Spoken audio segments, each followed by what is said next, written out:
Well, hello everyone, Texie88 here and welcome to another review. And now I'm taking a look at the ZX Spectrum version of the game KikStart 2. Now, KikStart 2 is actually a request by YouTuber Andrea Wyatt. And she's actually asked me to take a look at this version. Well, this game. I've picked the Spectrum version. Spectrum is the earliest computer of which I have the fondest memories, and it's the main one that I had as a kid. So that's the version I've picked for this particular session.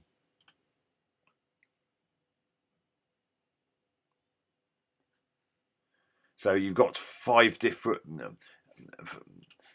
And another reason she asked me to do this is because YouTuber Zypho looked at this and he reportedly struggled to be able to figure much about it out. But luckily, I did actually play this around a friend's house back in the day and have a better idea of how it all works. Now, first obstacle, if you're not used to it, are these icons in the bottom left corner.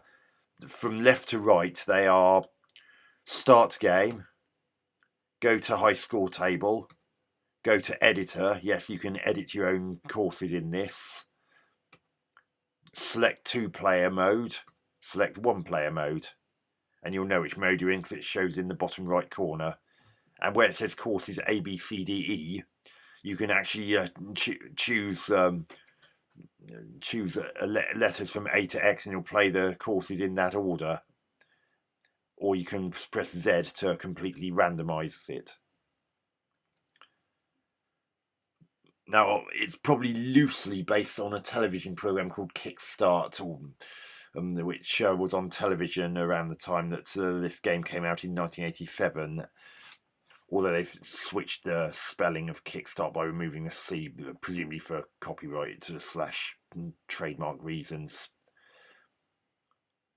But in that show, you had racers racing against the clock and going around doing stunts and the like, and you suffered penalties if you did things like putting a foot down on certain stunts. But enough of that. Let's get this game going.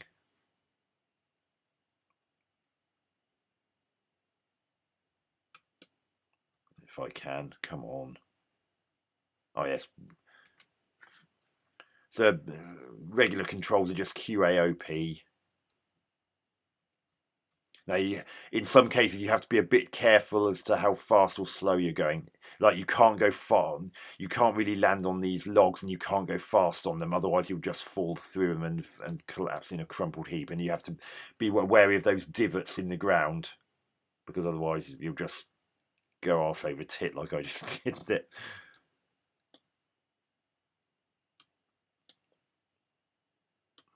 Yes, pressing space is how you jump in this, and you can also force a wheelie on. I don't quite know why you fall through barrels. That doesn't. Now, fences like the logs, you have to go slowly over those, otherwise you'll just go right through them and go arse over tit again. Sometimes you don't. It's hard to get it to jump even when you want it to. It's not a common problem, but it is occasionally a problem. And as you saw, that when you go through the red flames, and to a certain extent, when you actually when your wheels go into the divots in the ground, there is unfortunately a little bit of attribute clash.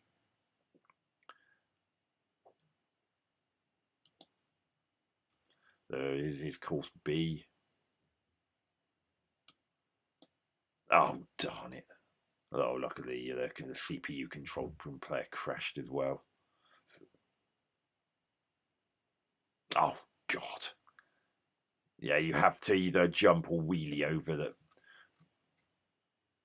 those divots, otherwise you'll just. Oh, God, come on. Yeah, it's not going to allow you to restart until it's found a literally level playing field. I don't think I'm going to win this. I've made too many mistakes compared to the CPU opponent. Oh, darn, I couldn't slow down enough. Hey, what?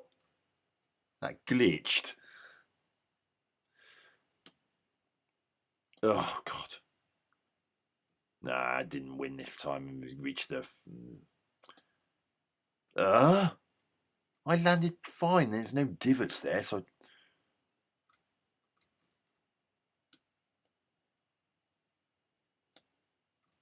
Yeah, I had to actually hold down the jump when I landed on those divots. Otherwise, I would have just been sent flying again. Not that it actually mattered because of... Oh, no, I'm... So how did he manage to go over those?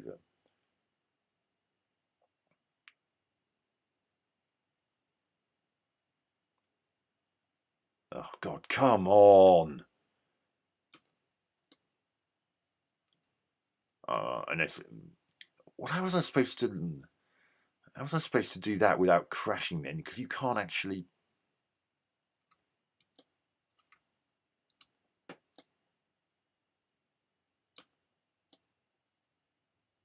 What? Yeah.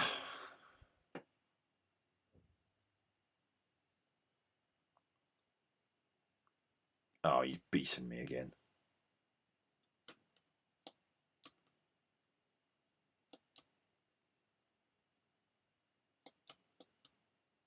Oh, for goodness sake.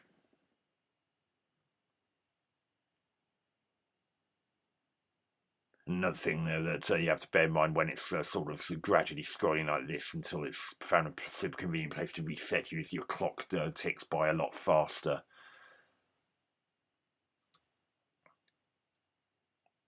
So just change the colour schemes a little to make it a little less monotonous, given that Spectrum... Oh, that flame hit me.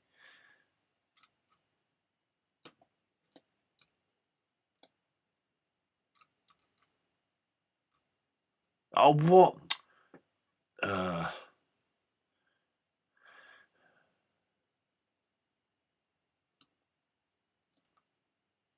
for goodness sake. Thing is, even if you know what you need to do and know what you have to go fast or slowly over, it's still a pain in the arse. Now, tyres like that, you have to go over quickly. If you go over slowly, you'll sink in them and go arse over tit. Oh, I think I'm actually going to beat him this time. Yeah.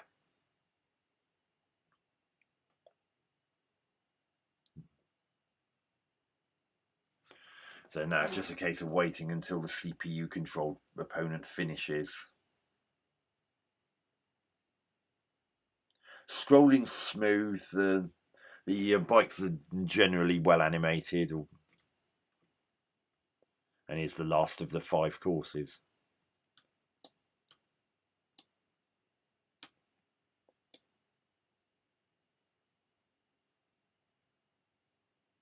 What?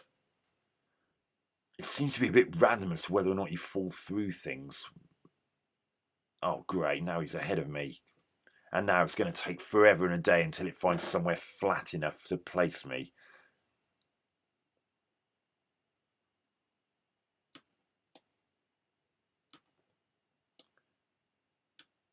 Oh, for God's sake.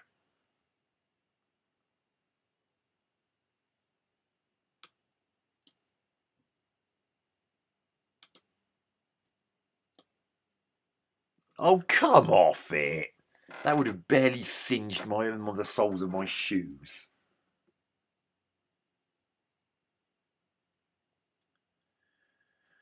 So that's KikStart 2 for the ZX Spectrum. It's all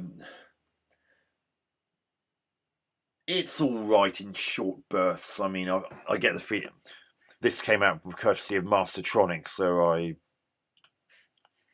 that suggests to me that it was a budget title. So I am going to factor that into the equation when I come to my final verdict. Graphics, well, the bikes are recognisable as bikes, and everything else is clear enough.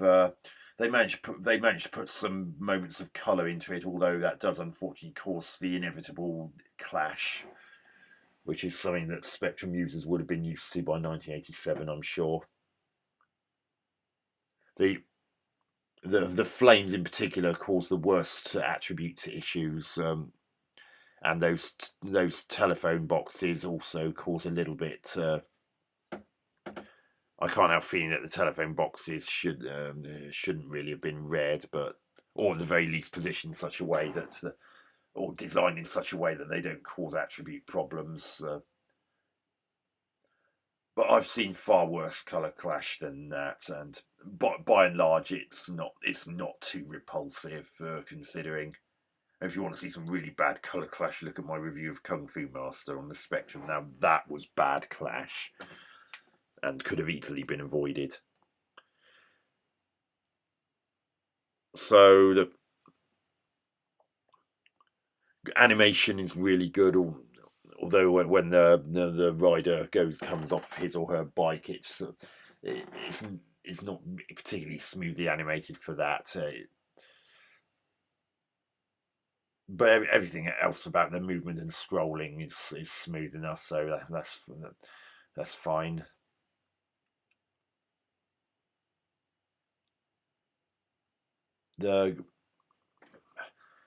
Well, I don't really need to go into the sound. There isn't any.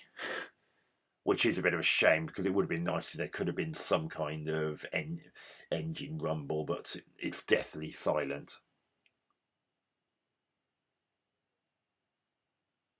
Which is a shame, because although the Spectrum 48K, there was no 128K version, although the Spectrum 48K had its sound limitations, I'm sure it could have come up with something that would have made it a bit more atmospheric, but it's deathly silent, so nothing more I can say about that. Gameplay. Well, controls are reasonably responsive. However, it does have some problems. It does seem to be that even when you land on something that the instruction says are solid, sometimes you still manage to fall through them. I don't understand why that's the case. I mean, it could just be it's a glitch, but there were some points even in that review where I was landing on something that I shouldn't have fallen through, but I still did anyway. And there are also some design issues, because as you saw, there were some barrels, and you have to go fast over them, and you can't jump or land on them, and yet they've put barrels at on the opposite side of leaps, so you have to fall off no matter what. That's not good design. They should have really thought about the design of the preset courses. I mean, yes, you can edit your own courses and design courses in such a way that's not a problem, but you shouldn't actually feel that you have to do that just to get around the fact that they haven't designed the course well enough to get around that problem in the first place.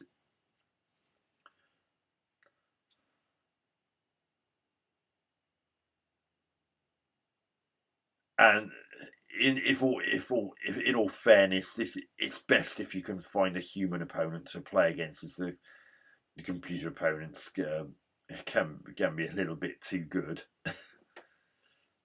and therefore not quite as much fun. So my final verdict, I think I'm going to give the Spectrum version of KikStart 2 5 out of 10.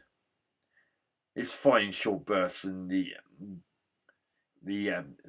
editor is a nice idea and can help increase its longevity a little, but the fact that there's no sound and it's got some frustrating, somewhat slightly glitched game mechanics mean that its life expectancy could be adversely impacted. So I've gone for the middle ground, somewhat 5 out of 10. As I said, I'm not going to be overly mean to it, as it's a budget title, so. But with a little more thought, and perhaps even just a slight modicum of sound, it could have been better. So anyway, I hope you enjoyed this review. I hope you enjoyed it too, Andrea. Catch you on another video soon. Texie88 out.